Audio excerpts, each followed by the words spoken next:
Hello, my name's Carole. This is my channel, So Carole, and you are joining me today.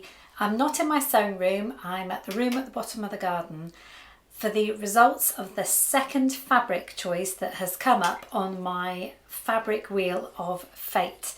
Now, if you don't know what on earth I'm doing at the moment, then I'll encourage you to look back at my original video. I will put the link down below.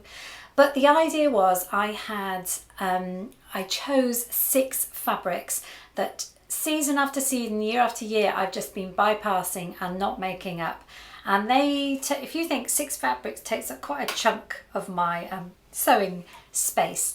So I thought a great fun way to get rid of these fabrics and to use them was to use a wheel. Now this is a wheel that my father made for me, a spinning wheel. I've used it for various things in the past, but for this one I put the fabrics around the outside and then I'm taking it in turns spinning and then having to make up what the wheel decides. So very quick recap, the first fabric was this kind of ITY fabric, of which I made what I call the magic dress. That was really successful and I love it so much. The second fabric was the spotty and stripy. So it's double faced, it's spots on one side and it's stripes on the other. This fabric, it is double layered actually, it's quite intriguing, but it doesn't have much recovery. So I've had fun, it just kind of stretches and gets bigger and bigger. So I have had fun with this, I will admit. I also only had, I think, not even 1.5 meters, I think 1.2 maybe of this, and I can't remember where I got it. So what on earth did I make up? If you remember, I was really excited when this came up, this black and white fabric, because I'd heard that black and white was in fashion this year. So that was quite well timed. Now, what on earth can I make with this? I now realise why it was in my stash for so long, because I went round the mill about what to do. What I did in the end was I chopped some pieces up and I knew I was kind of have to use the spots and then a bit of the stripes, but I didn't know kind of how to do it. So I'm going to show you all these little pictures that I took. I had these little squares I roughly cut out and I used a bit by sleeve and I swapped it round, and yeah, I'm going to show you all the options that I came up with.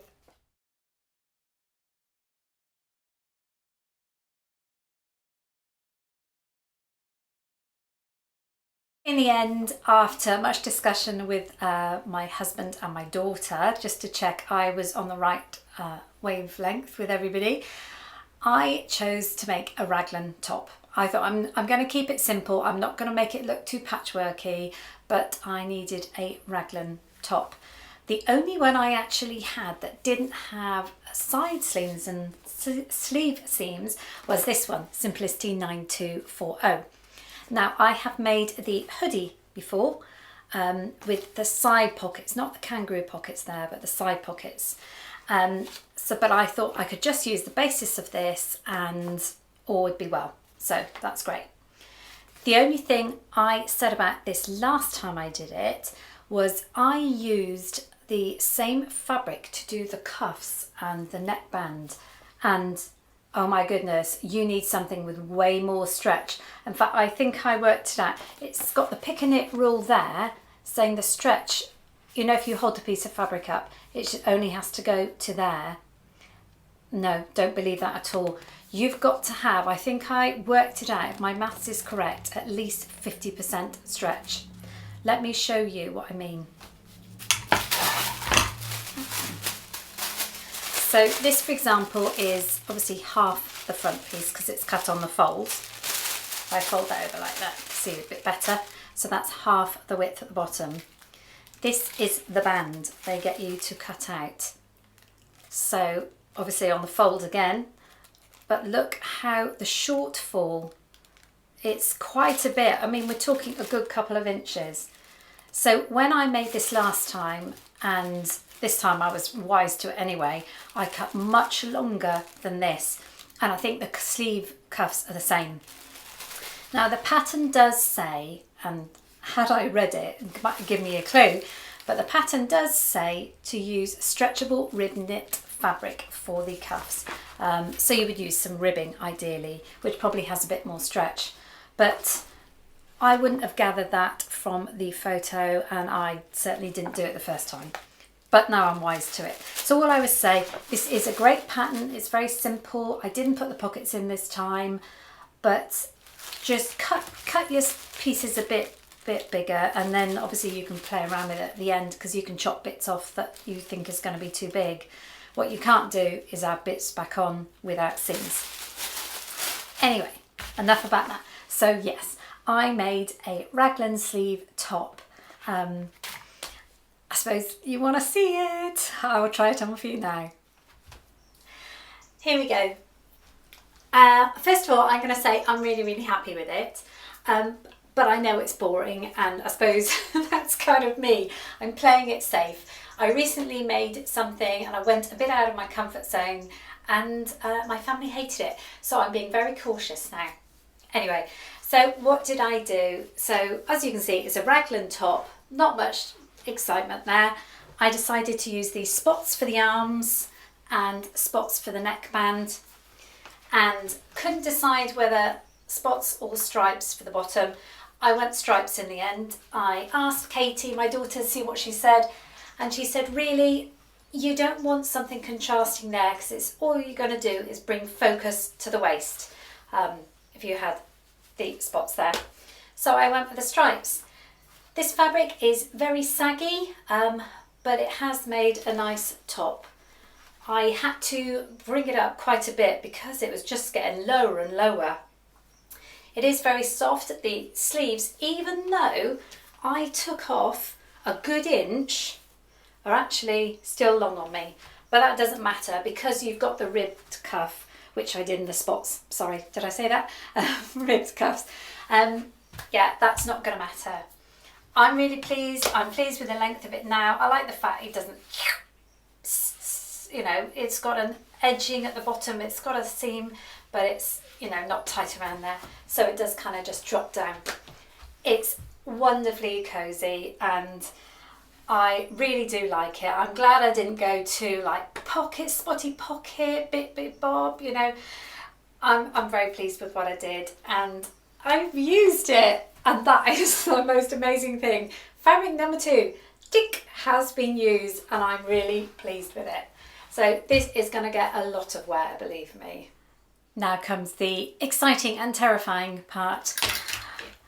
I'm really pleased with it. I know it's boring, but there we go. The fabrics I have left, I've got 4 fabrics left.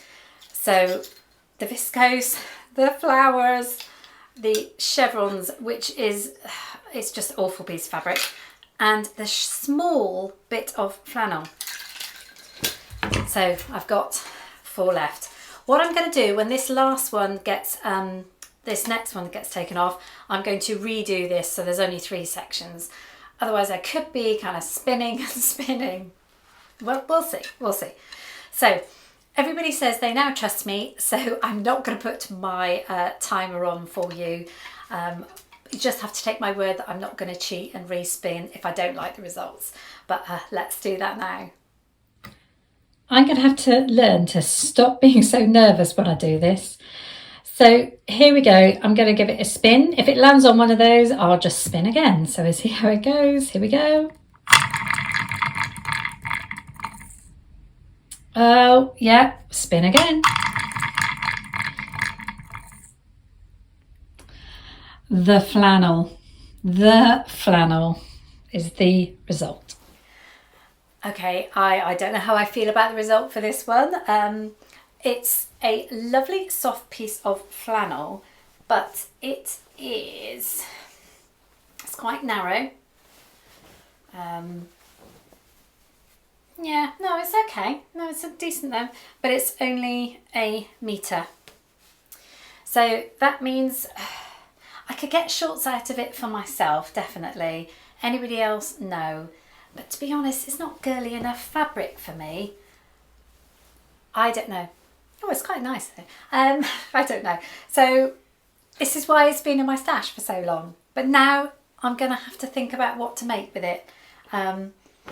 So all I can say is thank you so much for watching and following along with my fun little game I'm doing myself.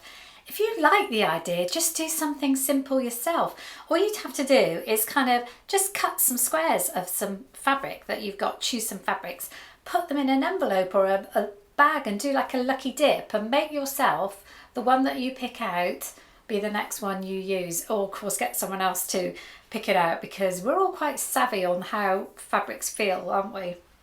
But yeah, you could do that along. Just if we got to use these fabrics up, which we have because we don't want to waste them, just make it fun. There we go.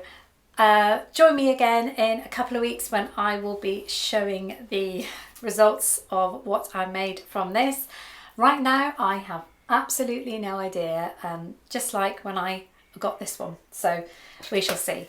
Thanks for joining me, and don't forget to join me on #FridaySews, and I'll put a playlist at the end. Have a wonderful day, and I hope you get lots of sewing in. Bye for now.